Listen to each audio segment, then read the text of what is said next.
നിങ്ങൾക്ക് ഇതുപോലെ ജംഗ്ഷനുകൾ വരുന്ന സമയത്ത് ഒരുപാട് വാഹനങ്ങൾ വരുന്ന സമയത്ത് കൃത്യമായിട്ട് ഒരു വാഹനം ജഡ്ജ് ചെയ്ത് വാഹനം ഓടിക്കാൻ പേടിയാണ്.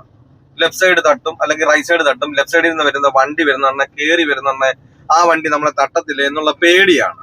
നിങ്ങൾക്കും ഇങ്ങനെ പേടിയാണ്. ഇന്ന് ക്ലാസ് നടക്കുന്ന ഈ സ്ഥലത്തിന്റെ പേര് ഓച്ചിറ, എല്ലാം ജില്ല ഓച്ചിറ എന്ന് പറഞ്ഞ സ്ഥലത്താണ്. നിങ്ങൾക്കും ഇതുപോലെ വാഹനം ഓടിക്കണം എന്ന് അധികം ആഗ്രഹമാണ്. പക്ഷേ ഇതുപോലെ ലെഫ്റ്റ് സൈഡിലും റൈറ്റ് സൈഡിലും എല്ലാം വാഹനങ്ങൾ വരുന്ന സമയത്ത്, ആൾക്കാർ നടന്നു വരുന്ന സമയത്ത് ആ ജഡ്ജ്മെന്റ് കൃത്യമായിട്ട് ജഡ്ജ് ചെയ്തൊരു വാഹനം ഡ്രൈവ് ചെയ്യാൻ, അതുപോലെ തന്നെ ഗിയർ ഷിഫ്റ്റ് ചെയ്ത് ഒരു വാഹനം ഓടിക്കാൻ പേടി, അങ്ങനെയുള്ളവരാണെങ്കിൽ എന്നെ കോൺടാക്ട് ചെയ്താൽ നിങ്ങൾ കേരളത്തിന്റെ ഏത് ജില്ലയിലായിരുന്നാലും നിങ്ങളുടെ സ്വന്തം വാഹനത്തിൽ വന്ന് ഞാൻ പ്രാക്ടീസ് നൽകുന്നുണ്ട്. നിങ്ങൾക്ക് ആഗ്രഹം ഉണ്ടെങ്കിൽ എന്റെ വാട്സപ്പ് നമ്പറിൽ ബന്ധപ്പെടാം. ഈ ഒരു ക്ലാസ് നിങ്ങൾ അറ്റൻഡ് കഴിഞ്ഞാൽ വരുന്ന ദിവസം മുതൽ തനിയെ വാഹനം ഓടിക്കുവാനുള്ള ആ ട്രിക്കുകളും ടിപ്സുകളുമാണ് ഞാൻ ഈ ഒരു ക്ലാസ്സിലൂടെ പറഞ്ഞു തരുന്നത്.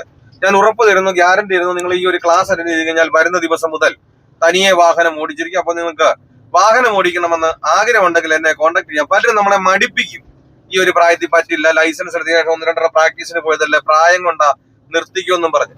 നമ്മുടെ ചുറ്റിലും നോക്കിയാൽ തന്നെ അറിയാം 75-80 വയസ്സുള്ള അപ്പച്ചന്മാര് പോലും വാഹനം ഓടിക്കുന്നത്. പിന്നെ നമുക്ക് എന്തുകൊണ്ട് ഓടിച്ചുകൂടാ? നിങ്ങൾക്ക് വാഹനം ഓടിക്കണമെന്ന് ആഗ്രഹമുണ്ട്, എന്നെ കോൺടാക്ട്. എന്റെ ജില്ല ഏതാണ്? കാരണം പലരും ഇപ്പോഴും വിളിച്ചു ചോദിക്കാറുണ്ട് എന്റെ ജില്ലയിൽ വരുമോ. നിങ്ങൾ കേരളത്തിന്റെ അങ്ങേയറ്റമായ കാസർഗോഡ് മുതൽ ഇങ്ങേയറ്റമായ തിരുവനന്തപുരം കേരളത്തിന്റെ ഇടയിലുള്ള ഏത് ജില്ലയിലായിരുന്നാലും നിങ്ങളുടെ സ്വന്തം വാഹനത്തിൽ വന്ന് ഞാൻ പ്രാക്ടീസ് നൽകുന്നത്. നിങ്ങൾക്ക് ആഗ്രഹമുണ്ടെങ്കിൽ എന്നെ കോൺടാക്ട് ചെയ്യും.